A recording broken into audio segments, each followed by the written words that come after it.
Welcome to the Rural Recharge, a podcast of the Florida Farm Bureau Federation. Rural Recharge is a guided conversation that allows you to cut through the noise and multitude of information out there. You should be able to trust your sources, which is why we're a platform that comes straight from the source, the farmers and ranchers growing what we eat, wear, and use every day.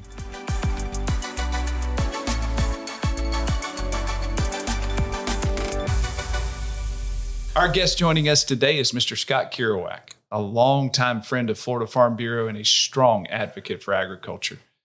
Scott serves on the Highlands County Farm Bureau Board of Directors and received the Distinguished Service Award in 2023. Among sitting on numerous boards that support and serve Florida agriculture, Scott Kirouac successfully founded and runs a nonprofit organization called Ag Angels. We will hear more about Ag Angels in a few moments. But Scott, thank you for joining us today. What a blessing it is to have you. Yeah, Jeb, thanks for having me speak with you this morning. And certainly it's a great opportunity to share a little bit about myself and to share about Ag Angels and how it was created, how it came about, and what our mission is. So certainly do, appreciate these opportunities anytime we can get the word out, because our mission is to help as many less fortunate that we can. Absolutely. Scott, tell us a little bit about yourself. Give us a background. Yeah. Well, I came to Florida in 1976, moved here with my family, and my dad actually was in the air-conditioned trade, so Florida was a good place to come. And then transitioned into the automobile business for a little while, and actually for a period of time had a van conversion business here in Highlands County and built custom vans with two of my brothers for a number of years.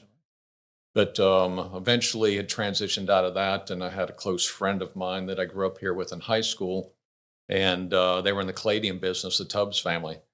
And they, through the years of farming caladiums, a lot of people told them that that ground that they were farming on was kind of like that black gold Texas tea that we've heard about on the Beverly Hillbillies, but it wasn't oil, but it was Florida native peat that they were farming them caladiums on. So they decided to start a potting soil company called Tuco Peat, stand for Tubbs Company. And I got involved with them after that point came to me. And, friends normally don't hire friends to work for them because it can be tough on relationships. But myself and Randy Tubbs, longtime friend, we had a unique relationship. And I think we both had some very good work ethics and knew what we wanted to do and what we wanted to accomplish building the soil company. And it's been a great career, really been a great career. So that's kind of what got me initially into the agricultural industry, and I've been in it ever since. Well, you don't just do farming and agriculture and being in soil business. You do a lot of other things too. Tell us about some of those other things that you're involved with, Scott. Well, through my involvement in potting soil, spurred a new business, Big Sky Growers. Me and my brother, we have ornamental nursery with two locations here in Highlands County. And is that wholesale, retail? Yeah, all wholesale. We grow wholesale for the landscape market, and two locations that we have, and that has certainly been a great opportunity for me. And then I worked with the Tubbs family for a number of years, and I now currently work with Hillary Peat Company.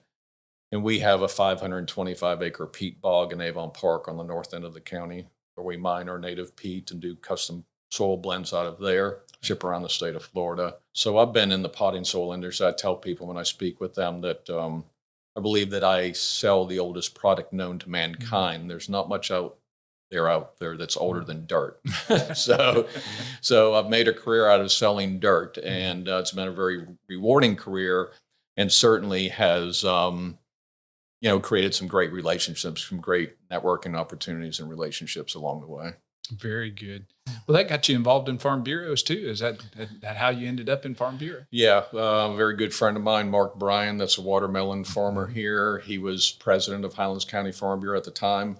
Asked if I would like to come on as an alternate, to start out as an alternate, and that's where my career has started with Farm Bureau. And I've sat in this boardroom for many, many years, over a quarter of a century now.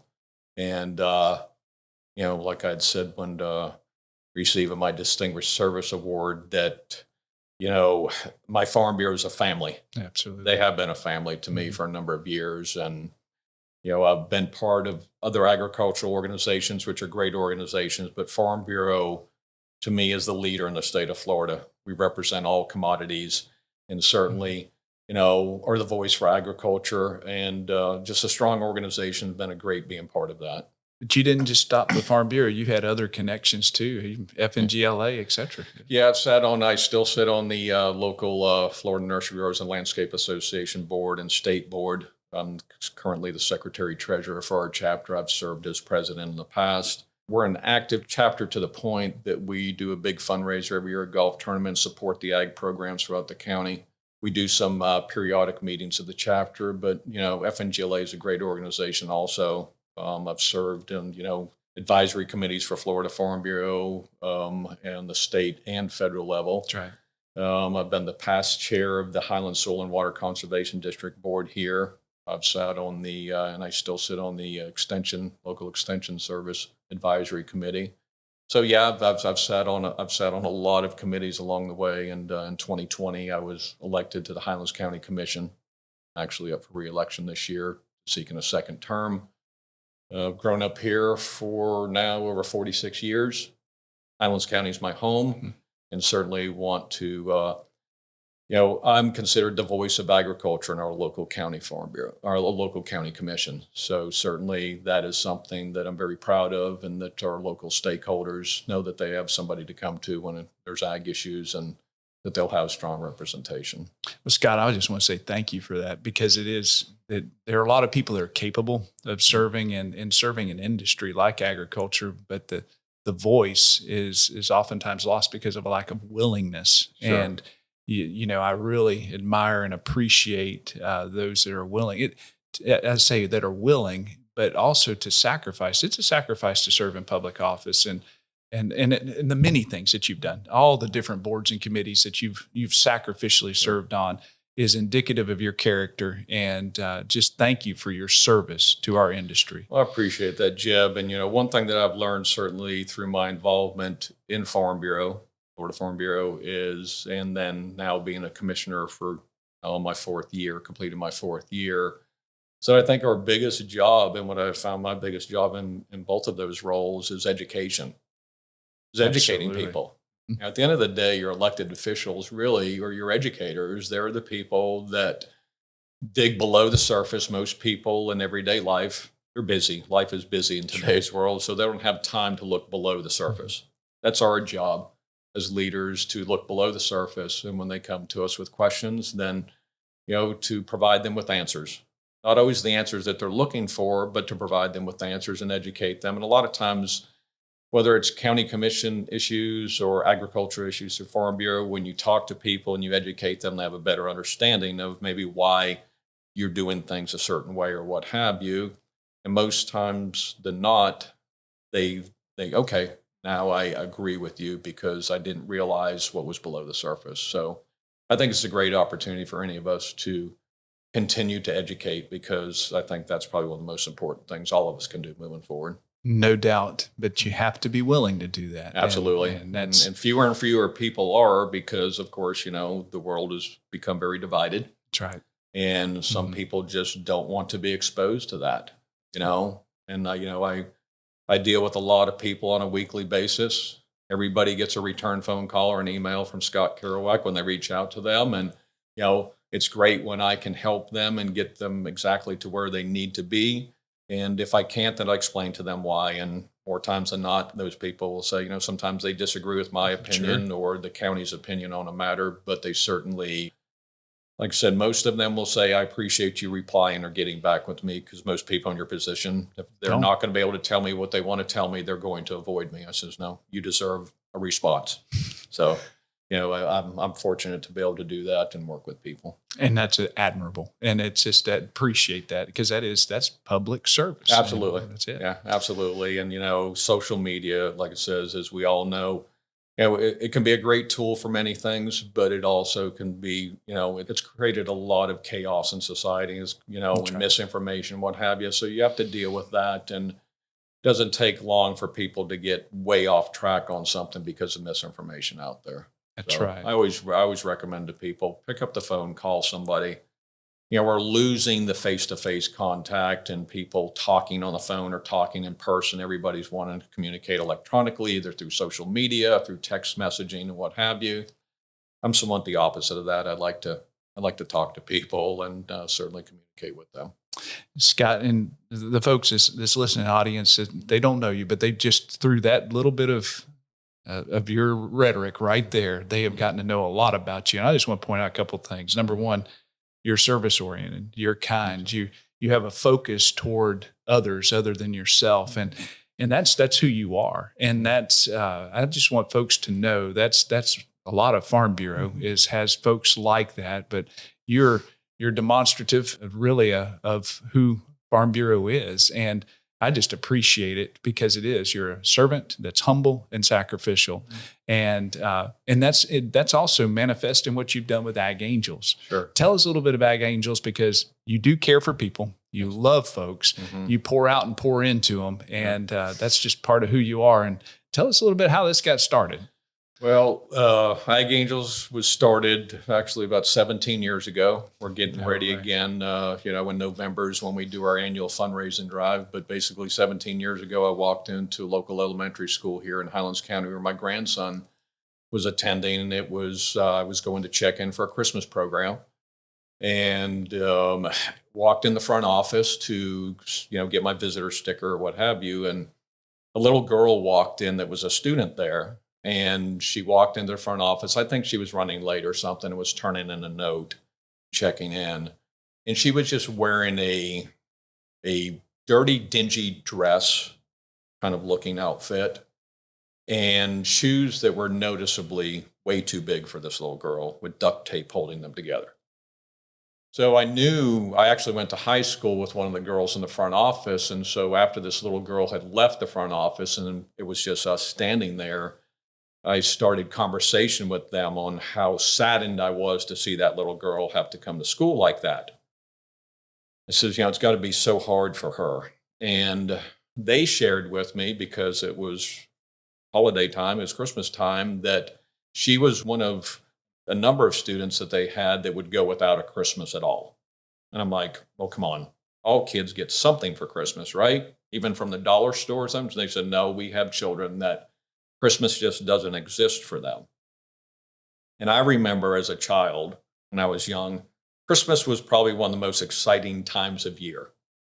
The mystery of not knowing what you're going to get, what Santa is going to bring you. So I went to the Christmas program that day and that morning, and went home that evening and sat in my recliner watching my flat screen TV in my air-conditioned home, and how blessed I was in life. Could not get that little girl off my mind. So, what she must go through this time of year, surrounded by all the other children talking about what they want for Christmas or what they're going to get for Christmas. And she is just sitting there. Now, keep in mind, this little girl didn't ask to be in the situation that she's in. She was just in a bad situation. It could be for a number of reasons why she was in the situation, but she didn't ask for that. Not all children are dealt the best hand in life. That's right. And it could be a parenting problem. It could be a financial issue. It could be a health and medical issue with the family that has put them in hard times. Sure. It's a tough world out there today. So thinking about that little girl that night, and then let alone sitting there wanting to, what other kids are wanting for Christmas, and then coming back from Christmas break and seeing what the other kids got for Christmas. And it just wore on me that night. And I woke up the next morning and I called the front office of the school. I said, I can't get that little girl off my mind. And I said, I've got a little bit of extra money. I said, if I was to bring you some money, would you shop for that little girl and maybe a few others? I said, but it does come with a condition. So what's the condition? I says, if I bring you some money, I says, you actually have to go out and shop for that little girl. You can't just give her, the parents, or the guardian gift cards or cash. Because unfortunately, in today's world, we do have parents that would take that money and use it for something else other than the intended purpose. I learned years ago, I was watching a special on 60 Minutes or something about some disaster relief somewhere. It wasn't in the United States, but it was a place that they had all kinds of supplies that were flown in to help after this tornadoes or hurricanes or what have you, in a warehouse full of things, but they had no way to get it to people because they didn't have money for fuel and trucks and things like that. And what I've learned in life, there's nothing more useful than money, cash, when it's used responsibly and accountably. Absolutely. Because that's the most universal thing. Mhm. You might have a warehouse full of water to distribute to people, but if you don't have a couple $100 for diesel fuel to start distributing it, it's just going to sit in that warehouse. That's right. So, currency is so universal when it comes to filling need. But unfortunately, we see that sometimes that money isn't used for the intended purpose, even when it's distributed through some very complicated channels and what have you. So, I brought some money down. I think I brought about $500 down to the school that next day, and they shopped for a few of those children, and they sent me back a letter after Christmas that literally made me cry on what they were able to do with that money for that little girl and a few others. So that's how it all started. And I, was in sales. I've been in sales for a number of years, driving around the state, spending a lot of windshield time selling potting soil around the state of Florida. So, I'm going to call up some friends and tell them what I had done that previous year. Wanted to see if they wanted to chip in a little bit. Sure. So, I think, somebody put me down for $50, put me down for $100. And I think I raised $1,200 the second year. And I just continued to do that year after year after year. And the program it grew legs by itself, and it started to grow. And, it wasn't a nonprofit formally formed at that time. It was just at the infancy stage of that. And so as the program grew and more people started donating, I would first try to reach all the elementary schools and kindergarten learning center. And then as time went on, I would send out a letter every year. I said, that's how Ag Angels works, is we don't have a big fundraiser that you have to buy tickets to, get dressed up for, what have you. Our fundraising is done through a direct mail piece that we do once a year. Mm-hmm. And so what I started doing is taking, when we distribute money to a school to help, who knows better than a teacher or a staff member, sure, which children sit in front of them every day that are in a bad way. Absolutely. Teachers know which kids need help. So, we developed a program that I would bring one school at a time. As I knew what came in, I'd walk in their front door a couple of weeks before Christmas. I'd say, I've got some money for you. Could you shop for some children? Absolutely. So what I would call it, we would eventually keep adopting more schools into the Ag Angels family. So over the 17 years that I've been doing this, the program keeps growing every year after year after year. First elementary schools, then middle schools, then high schools. Before we went to high schools, I'm like, well, high school kids pretty much at that point know there's really technically no Santa Claus, right? Mm-hmm. Is coming down their chimney. But they have needs too. There's high school students that are in very, very bad ways. We get great stories back from some of the high schools that we've helped out students that were wearing hand-me-down clothes and what have you, and they would change classes as quickly as they could to get from one class to the other. Very little social interaction because of the clothes that they were wearing and what have you. And just to be able to help out those students in those means and get reports back from the school that this student now walks with their head up through the hallway and is interacting with other students and not ashamed of how they're dressed, you can't put a price on that to me. So, the program has just continued to grow. Our highest, like I said, went from raising, first $500 myself, $1,200 the second year. And I remember a local tire shop, a friend of mine says, and I do all this in about a 60-day period, right? Because people get in the holiday spirit to me going into November when Thanksgiving is in front of us and what have you. If you try to start doing this in August or September, it doesn't work. It just simply doesn't work. It gets lost in the shuffle and gets put to the side. I purposely time my letter to go out around by the second week of November.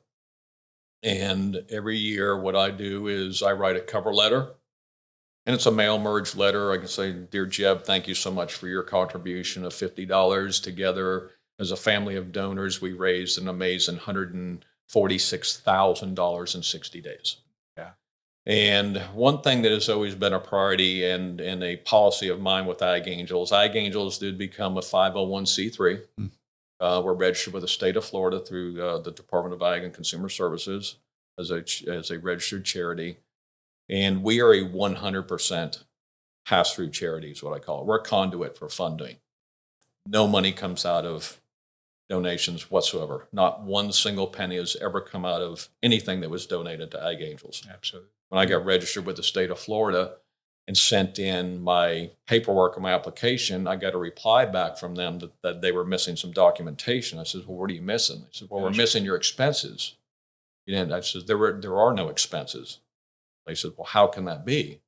I said, well, because there is none. That's right. It says, I want every single penny of my organization to go towards the cause that the people are donating for. And I'm fortunate that I'm able to take care of the other expenses of running the organization. I've got a friend that's an attorney. I've got a friend that's an accountant. They provide their services at no charge. I pay all the annual registration fees. My brother and my sister in the printing business, they print they print everything every year for me and they donate that. My Highlands County Farm Bureau board family, every year they donate to Ag Angels, and they also cover all the transaction fees for people that pay by credit or debit card at agangels.org. So when I say truly it is 100%, it is 100%. Absolutely. You know? So the program just continues to grow. I would have never imagined that when my buddy in the tire business first says, raise $10,000 in 60 days. I said, you're out of your mind. How in the world am I possibly going to do that? And now here we are today, raising over six figures annually and giving straight back to the community here in Highlands and Hardy County is where we focus our efforts at. So it has been a blessing, and we can elaborate a little bit more and talk about some of the other things that we're doing with Ag Angels. Well, Scott, thank you for that background. It's very interesting to hear of its humble beginnings and where it is today. But you're getting ready to meet a pretty large milestone, aren't you, this year? Yeah, this year actually through today or through last year's effort, Ag Angels has raised a total of $975,000. Wow, in 16 years. This November will be our 17th year. So we certainly will break that $1 million mark. Absolutely. And that is just, to me, amazing. I wouldn't think that I'd be sitting here talking to you or anybody else to say that, I think I'm living proof. And when I speak to some younger folks in different groups or what have you, I think I'm proof that what one person can do, okay, with the right intentions and the right mission in front of them, okay, the sky is the limit, okay? I am living proof that one single check of $500 has turned into an organization that's going to break $1 million in donations and money distributed in its community. Yeah, I just would have never imagined that it would.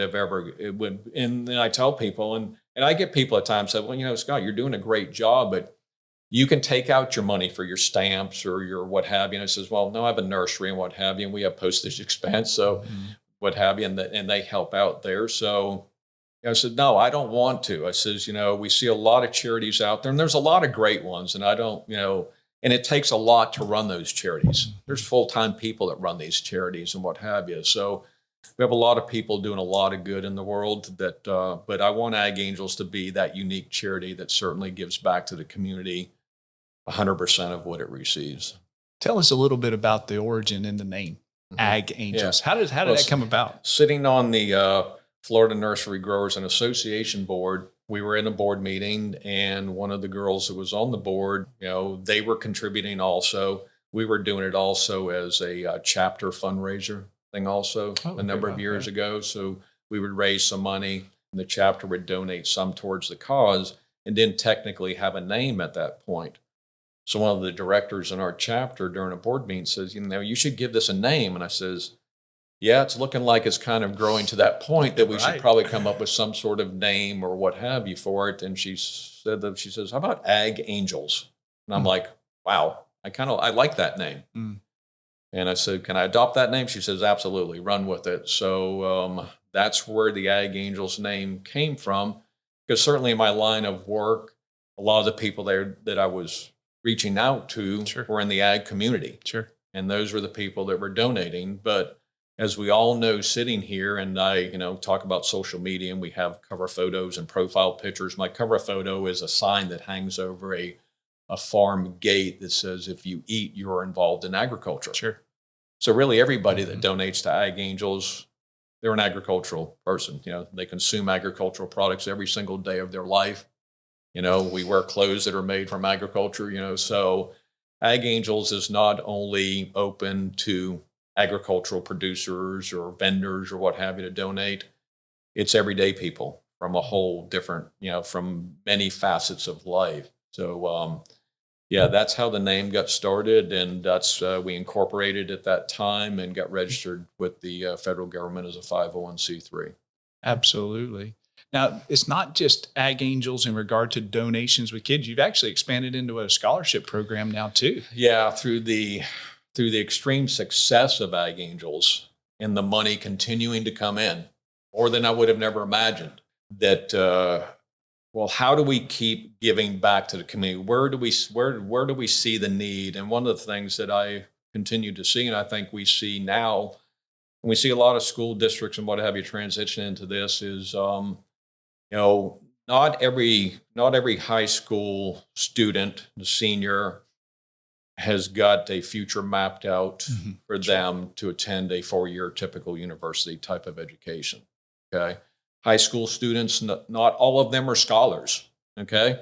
Sure. They're good students, but they don't excel when it comes to pre-algebra and algebra and all that stuff. So I came up with the idea, says, there's such a need for trades in today's world, Absolutely. and it's been a missing part of an Mhm. education. I'm a believer that if in high school, when you go into your junior year, if you're not bound for university, and we do some of this now in the county, that you can start taking a trade certificate during your junior and senior year while you're in high school. So came up with the Ag Angels Trade School Scholarship Program. Absolutely. And what I wanted to do there is, it's not a complicated application. You actually only have to have a 2.0 grade point average or above. Mm. Because, like I said earlier, you don't have to be a scholar in high school, be an electrical lineman, to be Absolutely. a truck driver that we need, to be an air condition repair technician or what have you. And these are all can be very rewarding careers. So wanted to make it somewhat very simple. They answer about 6 questions on an application. And every year I'm involved in the interview process, and we interview each of the students for about 10 or 15 minutes in the committee, and we make a decision, and we award 4 trade school scholarships valued at up to $7,500 a piece every Wow. year. So Wow. $30,000. We've done that Mhm. 3 years now, and we'll be doing, that program is going to continue. And it's, like I said, it's a scholarship valued up to $7,500. And if they don't use their entire scholarship, they don't get just a check for the difference. Some of the students that have graduated out of the lineman program need some work equipment and some safety gear and what have you. And our committee decided that they would approve up to $2,000 in work related equipment for our graduates if they had money left in their scholarship account. So we have students that have graduated our scholarship program, that the electrical lineman program here has been extremely popular. Some of our recipients, of course, I've stayed in touch with, and they reported to me that, they're getting jobs. They're coming out of high school with, really, what do I do now? Sure. And it is tough in today's world, even Mhm. with a $15 minimum wage, to make ends meet. A lot of students not knowing what direction they're going to go. And through our scholarship program, this gives them a very achievable pathway, something that's not going to be a 4-year journey. Okay. Something that typically, depending on the certificate that they choose, can be done in 6 to 24 months. And our lineman graduates have come back to me and say they're starting out with these electric companies, starting out at about $23 an hour, which I'm like, wow, that's great. But no, it gets better. They get $140 a day in per diem money, whether they're traveling or not. Now, when you're traveling for hurricanes and what have you, you still get the same money. So you're supposed to put some of that aside to save it for those times. But that's $700 a week just in per diem money. I did the math on it. We now have high school students that participate in our scholarship program that are completing a program within about 18 months and earning $60,000 plus a year. They're becoming productive parts of society. And that is what is most important to me and to our donors, is give them the ability to learn a trade, be a productive part of society instead of a drain on society. That program has just been an absolute blessing. And, as being a funding organization like we are, because we provide funding throughout the year. Sometimes the school district will reach out to me. We have families that maybe have been involved in a home fire or what have you, and have lost everything. They need some help. Times we help out with things like that. Back to school needs. We've got children and what have you that aren't able to have what they need to start off the school year and hit the ground running. So we've helped out with back to school needs also. We're known to be the organization that they can pick up the phone and they can call me. And if it's a special situation that requires funding, that we can have a very quick turnaround and help provide that need. Scott, it's impressive what you've done. I mean, and you're definitely leaving a lasting impression on a lot of young people, from a little girl that's wearing, very humble clothing to a graduating senior that needs assistance to get a 60,000 plus a year job. And you've told a couple of stories. Is there one or two stories about some of those young people that you have left a lasting impression on that stand out to you? Yeah, there's a few. I mean, one of them that I remember from Zolfo Springs Elementary School. We received that annual letter back. With Ag Angels also, just to step back just a second, the requirements with Ag Angels, any funding that we award to either a school, and we work with some other vetted organizations also, Boys and Girls Clubs, Big Brothers, Big Sisters, private schools also that we help out, is that they have to provide back annually after we distribute those funds a heartfelt letter.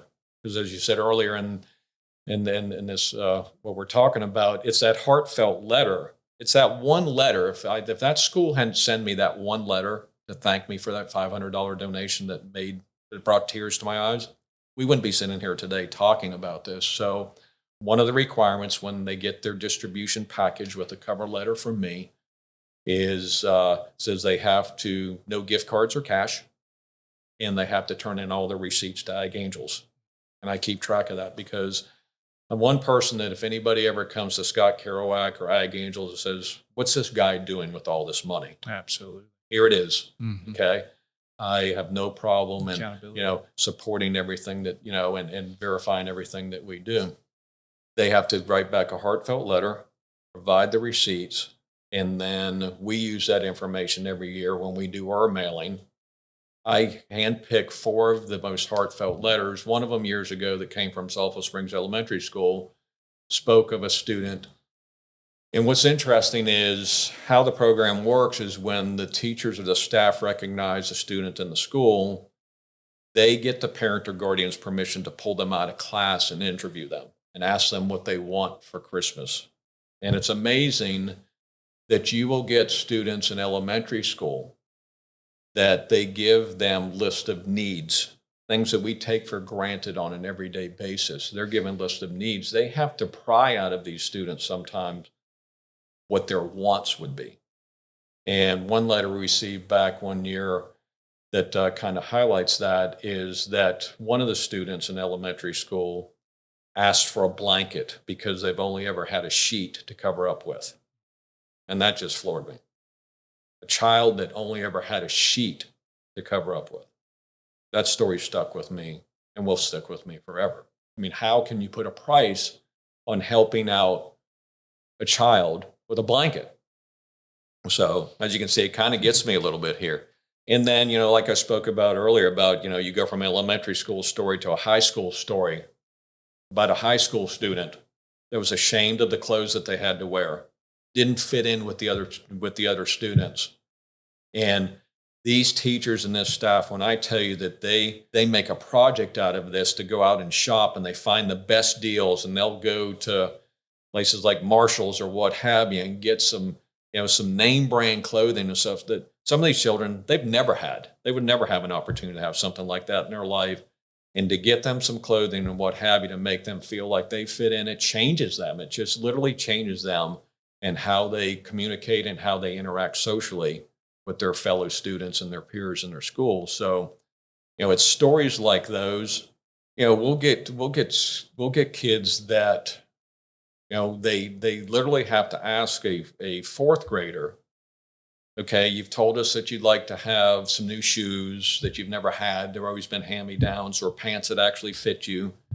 How about a special gift? Do you want like a board game for the family or a basketball, a football, something like that? And they will turn around, and I'm talking to a child in fourth grade and say, well, instead of getting me something, my little sister at home that doesn't go to school, could you get something for her? And just to make it clear, Ag Angels, we vet the entire family. So if we know that there's some younger age children that are in that household, they share in the program also, so they have a Christmas. We didn't want to create a situation where only if you're in school, there was just presents for the kids that were in school when they had younger siblings at home. So, could you get something for my little sister or what have you at home? And how touching is that?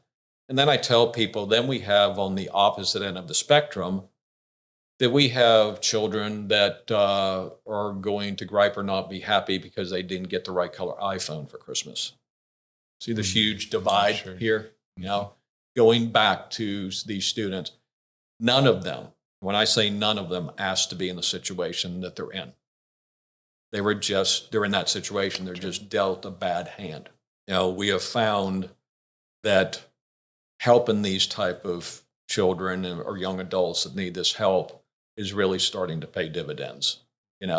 We've actually had recipients over our 17 years that have been recipients of the program that are now giving to the program. That was going to be one of my questions is, do you encounter some of these now? And you do, they're giving back. Yeah.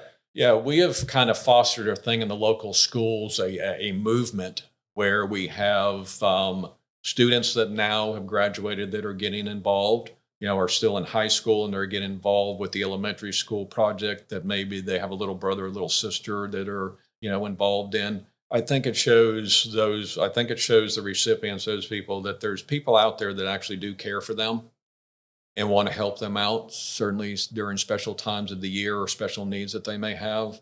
And when I speak to different groups, and it shows them. I'm a believer that whatever you do in life, if you do it for 100% with the right reason, success will follow you. Man. Let's be 100% for the right reason. I could take expenses out of Ag Angels. It could be a 90% charity. And everybody say, wow, 90%. How amazing in today's world. And I said, no, Ag Angels is going to be 100% as long as I'm involved in it, as long as I can certainly do that. And people, I said, well, how can I quit now? I can't stop doing this now. I mail one letter a year. I tell people my Christmas, Ag Angels, is all the donations come to a P.O. box. And I learned years ago that when I sent my letter out, my cover letter, and then I include 4 of the most heartfelt letters, I read a thing on fundraising that says, if you include a self-addressed stamped envelope, that you're going to get more donations. Because in today's world, digitally, many people don't have a stamp in their home, let alone a blank envelope. Sure. And so that gets put to the side. Understand, anything that gets put to the side, it gets lost in the shuffle a lot. So when you make it easier for them, that there's already a stamp on an envelope, simply just drop your check in there. There's people that budget for Ag Angels every year now. It's something that they just automatically do. And so I tell people when I go, my Christmas is sticking the key in my post office box, turning that key, open up that door, and seeing all those envelopes in there. Those are my Christmas gifts. I am the one that gets the honor of opening each one of those envelopes and seeing what gift is inside. And that has been a very humbling experience. Tell you a story goes back 2 years ago. Local ag family here in the county, Cruiser and Christie Cruz, the citrus and cattle business. And years ago, they transitioned some and diversified into the restaurant business. They own Cowpoke's Watering Hole here in the county, very, very popular steakhouse, and a couple other restaurants. And they have been the top donors to Ag Angels. And 3 years ago, their donation between their 3 restaurants was about $14,000, which is a very nice donation. 2 years ago, I was in Walgreens on December 13th because I remember the exact day because it was my girlfriend's birthday. And as guys do, we wait till the last minute. So I stopped by Walgreens that morning to get her a birthday card for her birthday. And I get a phone call from Cruiser Cruz. He would call me to let me know that what he'd be donating. So we kind of know how much money that we have to work with. And I'm standing there in the card aisle at Walgreens, and he tells me, God, we're going to up our donation this year. I said, well, God bless you, because you folks you've touched so many in our community and appreciate everything that you do. And he says, yes, we're going to donate $50,000 to Ag Angels. Jeb, I'm going to tell you, about fell on the ground there on the floor there in Walgreens. I'm like, did you say $50,000? He said, yes, sir.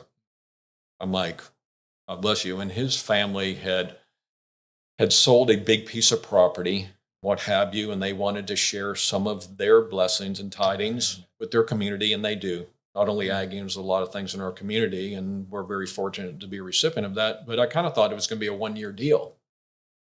And then last year, he called me up. He says, no, we're going to do another 50 again. He says, it's my intention to do $50,000 a year or more with your organization moving forward, because I believe so much in what you're doing and how you're doing it.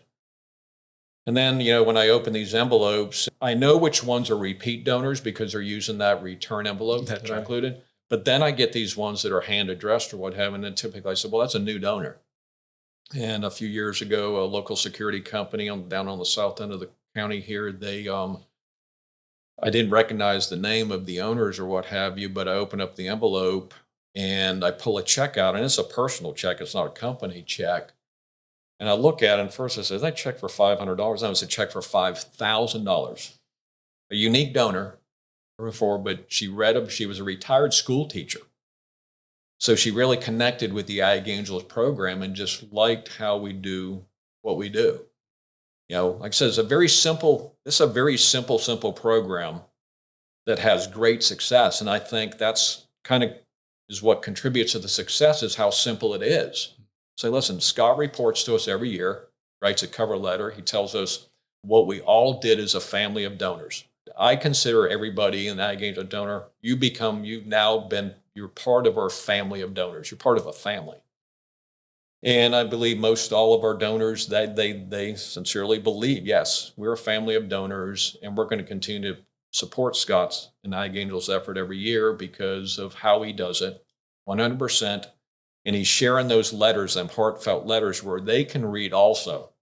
And I believe, put a box of tissue or something next to you, because these letters are very, very touching letters. And people just continue to give. They continue to fill that post office box with checks. And then when I distribute all the money to the schools every year, I keep in touch with them, usually starting around the 1st of December, let them know what amount of money that they have coming so they can start planning. There's some of the schools actually in middle school and high school, what they have done, which is really a neat thing, is now in high school, they're doing it as some class projects to get other students involved in buying and helping out them less fortunate students for Christmas. They don't know the name of the student or who they are. They know whether it's a boy or a girl, what their sizes are for shoes and clothes and things like that. And then they all get on a bus or a van and they go to do local shopping, and they become part of the giving experience, part of the program. It's exciting for them to say, we get an opportunity to help out somebody in our school that's in a bad way. And so it's just, like I said, Jeb, this has just really turned into something that I would have never imagined.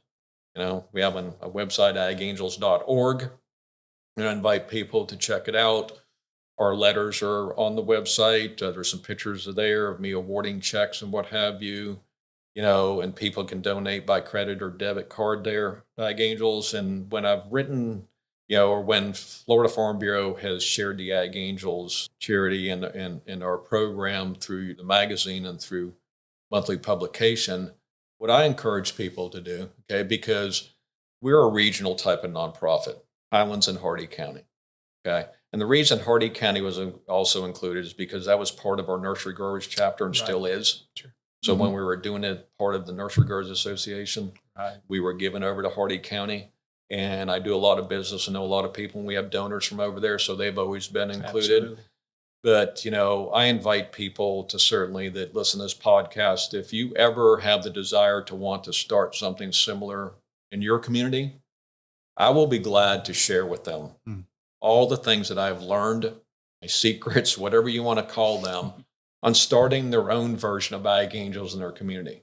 Because what I have found is when you give people the vehicle to donate funds to do what we're doing.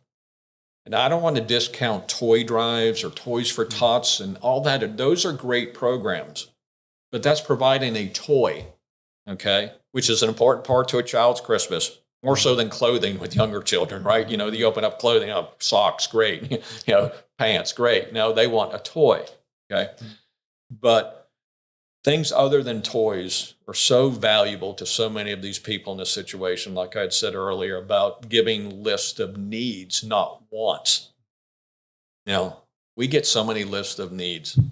Love to have a new pair of shoes that I've never had, new socks, new pants, new shirts, you know, personal hygiene type of items and things like that.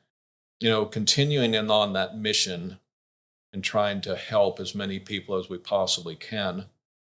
I'll be glad to help anybody to try to do that in their community.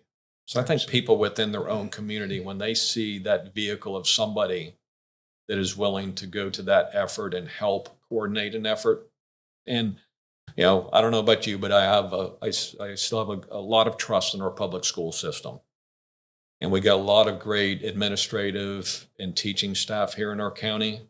And they use every penny of Ag Angels money as wisely as they possibly can. They've demonstrated that year after year after year. So going back once again to the story of warehouses full of water and supplies after hurricanes and no means to get it there because they don't have funding, start a funding program in your community. Okay? And do it for the goodness of your heart. Don't take any expenses out of it. When you can communicate with donors, what I have found, they said, listen, Scott, your deal at 100% is what keeps me giving and giving every year. And you sharing those letters back with us and seeing exactly what we're able to do together, it's a small price to pay. I have donor retention that exceeds 85%. People, I have people that have donated for 17 years. They will continue to donate every single year. Do we lose a few every now and then? Yes, but we gain more than what we lose. Okay.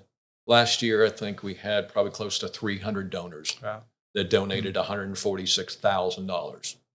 Now, like I said, we do this all in a very short window of time. People, like I said, it's been a great program, and it's certainly been a blessing.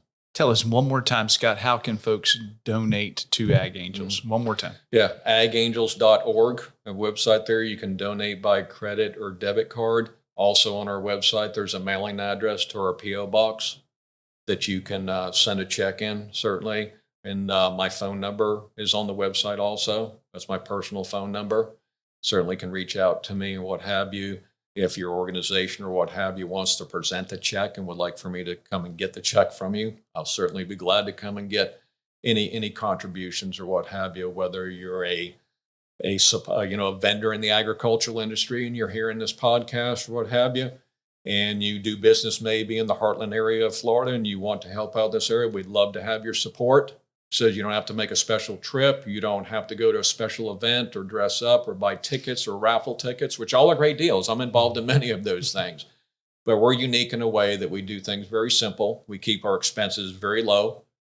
And none of those expenses, like I said, come out of organization donations. And so we're going to continue to do what we're doing because it simply, Jeb, it just works. Sure. You're like, I go and speak to local Rotary clubs and civic organizations and what have you, and they're just dumbfounded on how much Ag Angels raises every year. Like says, we work for months on putting our spaghetti dinner together and we raise $5,000 and we're like, woo! And you come here and speak to us and you're raising $150,000 in 60 days. How in the world are you doing it? I think we've kind of talked about how I do it. Sometimes simple is best. Sometimes simple is one of the most effective things that you can do in life is simple things. And I think Ag Angels certainly the proof in the pudding that we have certainly done that. And you provided a contact, but also through that contact, if anybody has interest in starting something similar in their area, their county, their municipality, somewhere in the state of Florida, or around this country or world, just give you a call and you'll be glad to help them and assist them with that. 100%, because I've learned a lot along the way. Oh, absolutely. Some right ways and wrong ways to do it. Like I said, one year I thought, I'll get smart. Won't be so jammed up against a schedule, and I'll send out my letter in September. Well, I did, but I had to make a lot of phone calls in November and December. And what I'll do, and I keep everything on an Excel spreadsheet, and I go down my list, and I know a vast majority of my donors. And a lot of times it just takes a phone call and says, hey, haven't seen your donation, just want to check in with you. I realize things change for people, and they're always able to donate every year. And most people say, I'm glad that you called me. Listen, I've been meaning to do it. Put me down for this amount, okay? And we'll get the check cut and we'll get it into you. So I've got a paid column and I have a pledge column, my spreadsheet. So I always know what we have to work with. And we're fortunate now that Ag Angels, with the generosity of the donors, that we've been able to build a little bit of a balance in our account, so we don't have to be so tight up against a wire when we distribute funding for Christmas. Okay, our Christmas need has been settling in between Highlands and Hardy County about $90,000 a year. Okay, our scholarship program right now is at $30,000 a year. So we're at $120,000 a year. Well, what about that extra 20 or 30,000, people may ask? Okay, well, that is to fund future scholarships, to fund those needs throughout the year. Family that lost everything in a home fire, back to school needs. 100% of whatever comes into Ag Angels will go back out. Of course, we have to keep money in the account to fund the scholarships that we've committed to, okay? Because we don't know until a student finishes their program whether they've used all their $7,500 or maybe they've only used $5,000 of the $7,500. So that $2,500 will remain in the scholarship part of the account to fund future scholarships and even add more. Maybe instead of 4 scholarships a year, we can now move to 6 scholarships a year. So yes, anybody that's hearing this, that's listening to this today, I encourage you that if you want to start a program, reach out to me and I will tell you how I do everything, the time on my mailing, how I keep track of it and everything, because I believe that you also could start a program similar in your community. Reach out to a local school and said, hey, if I was able to bring you some funding, would you shop for some children? And I think in most parts, absolutely, absolutely. And then get them to share some of that experience with you that you can share with the donors the following year. And just keep doing it. Keep doing it. Listen, we just had Hurricane Milton here a few weeks ago. Okay. I've sent out my letters sometimes a week or two after hurricane, where people are really hurting. Not only people in the agricultural community took a severe amount of damage maybe in a storm, okay? So they don't know what their future is financially wise. And then, of course, those are less fortunate, usually not in the best housing or what have you. They're even in a worse way than they were before the storm. But one thing, Jeb, and I think you'll agree with agriculturalists in the agricultural industry, when times get tough, I think is when we shine the most. Absolutely. It is when we really begin to give. Even when we're experiencing, when we've been knocked down in the dirt, we stand up every time tall and move forward. Absolutely. And I can attest to that 100% with Ag Angels. Is I'm thinking, okay, this is not going to be a good year. We just went through a major hurricane here in the county 2 weeks ago. I said, this is going to be the year that we're just not going to meet, or not going to hit the mark. Those years, we break the record from the previous year. Absolutely. I'll have to say last year, Ag Angels was the first time we didn't break the previous year's record. But I also have to understand at a certain point, we're not going to, because we're raising such a large amount of money. I mean, I think our highest year was $156,000. Mm-hmm. So last year we were 10 grand off that mark, but $146,000 in 60 days certainly is not anything to sneeze at. Not at all. So it Jeb, it's been a blessing. And it's conversations like this, like I said earlier, about educating people, whether me educating people as a county commissioner as a Florida Farm Bureau member and board member, That's right. Or Ag Angels. It's educating people, because I believe when you educate people, certainly enlighten them, and they have a better understanding of your mission, the reasons you're doing what you're doing. And I believe that has certainly transitioned into the success of Ag Angels. And, I hope we're doing this for many years to come in the future. Well, I appreciate you sharing a lot about Ag Angels and especially your passion for it as well. I want to shift gears just for a moment because going back, and you've been a blessing to a lot of folks. And then last year, your peers in Farm Bureau decided, they put together an application, vote was taken. You ended up being awarded the Distinguished Service Award, which is the highest award granted by Florida Farm Bureau. And I remember calling you to talk about that, and it was a wonderful conversation, because we talked more about county commission stuff and all the other things that we both have and deal with. And then he says, "Jeb, why'd you really call?" And I said, "Been selected to receive the Distinguished Service Award." Tell us a little bit about what that meant, what that means. And I mean, that's really special. And obviously you're special to this organization. Tell us what it meant to you and what it means to you. Yeah, Jeb, I remember that day. You'd call me up, and I was riled up about non-residential farm buildings here in Highlands County and fire assessments on non-residential farm buildings. And I've been fighting tooth and nail since I'm a commissioner.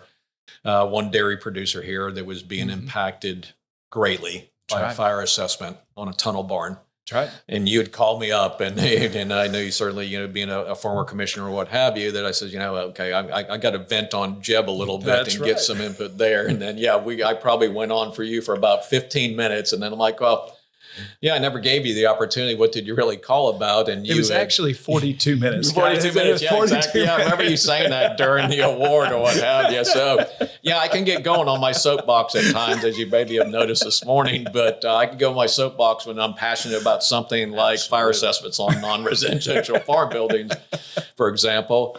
And then you had informed me that I had been selected, and I knew through our fieldman, Andy Nyhofer, that, he had worked on that and submitted an application on my behalf and what have you. And when I'd gotten that word from you that I'd been selected, I was just overwhelmed.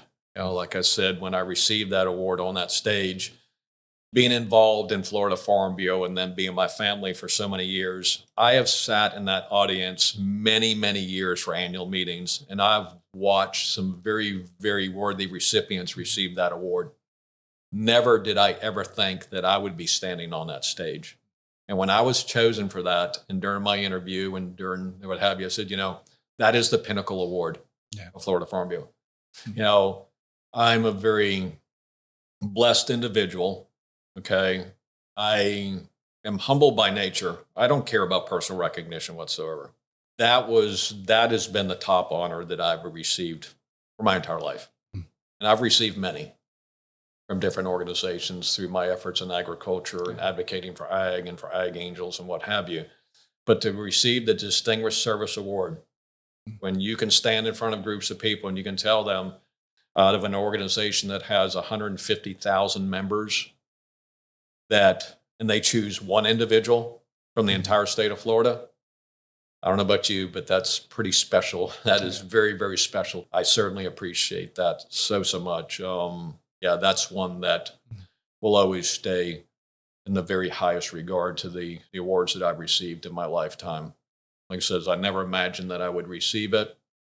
It's a great program, a lot of very worthy recipients, but that is the pinnacle award, and I'm so thankful for that. Well, I can say you're very well deserving of it, and it's an exciting time to be able to spend time with you today and to be able to allow our folks, this listening audience, to be able to get to know you a little bit better, to know what you are about, and some of those things that maybe folks, they heard but had no inkling, especially in regard to Ag Angels.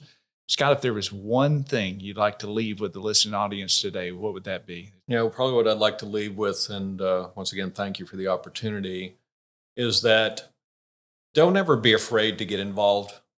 I've sat on a number of boards, a lot of boards, and we bring new people in, okay, because we always need to bring new people in. I'm eventually going to age out. We're eventually going to, and there'll be people that are going to follow and hopefully follow in our footsteps. But one thing, and I think most people that are listening to this today that have been involved in any kind of volunteer boards, is that there's usually a handful of people on every board that are the movers and shakers of that board. My message to you is don't get discouraged by the others that are not. Don't ever let that discourage you, because we'll bring new people on at times and they'll say, well, yeah, I come to these board meetings and there's 15 of us sitting around this table, but there's only 4 or 5 of us that are doing anything, and they're not doing that much. I says, you don't need to reflect on what they're doing. You need to reflect on what you're doing. That's right. And how you're giving. Don't ever compare what you're doing to what somebody else isn't doing. It's the recommendation that I would have to folks. And to be involved. Agriculture is so important. It's so vitally important that the general public, going back to educating them, that's our mission. Get involved, whether you're a producer, whether you're a vendor, whether you're a consumer of agricultural products. The wood that built this table that we're sitting around today, the wood that's on the trusses of this building, this piece of paper came from agriculture. That shirt on your back came from agriculture. There's so many things that touch our daily lives from agriculture that the general public just doesn't understand. When they hear the word agriculture, they think of food product. That's right. Food product. They don't connect anything else with it. The ecosystem will not work without agriculture. So agriculture has to be kept viable. The biggest message in concluding our conversation today is to continue to get out and help educate the public on how important agriculture is. Give back to your community, because I believe that will come back to you tenfold. Don't ever stop. Don't ever get discouraged by lack of participation of others. Be one of those movers and shakers on a board. Be somebody that your community is going to look up to. I don't judge a person by the color of their skin, by their religious background. I judge a person by their character. And that tells me a lot about a person, about what their character is. Amen. So once again, get involved. Don't get discouraged, because you will along the way. That's right. That's right. You've been involved. You will along the way. Don't get discouraged. Continue to give back, and I believe you'll be blessed. That's outstanding advice, Scott. Appreciate that. Here we have a farmer, a philanthropist, and a friend. And I sure appreciate your time today, Scott. It's a blessing. You're a blessing. We love you. And thank you so much for your time. Thanks, Jeb. I certainly appreciate the opportunity, and I certainly wish everybody, success moving forward, and certainly a very Merry Christmas and a Happy New Year moving forward. Thank you so much.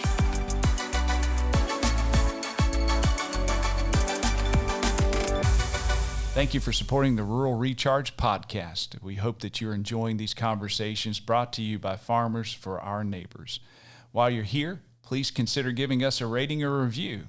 It really helps us to continue to share the story of our Florida farm families and their important impact on our local communities.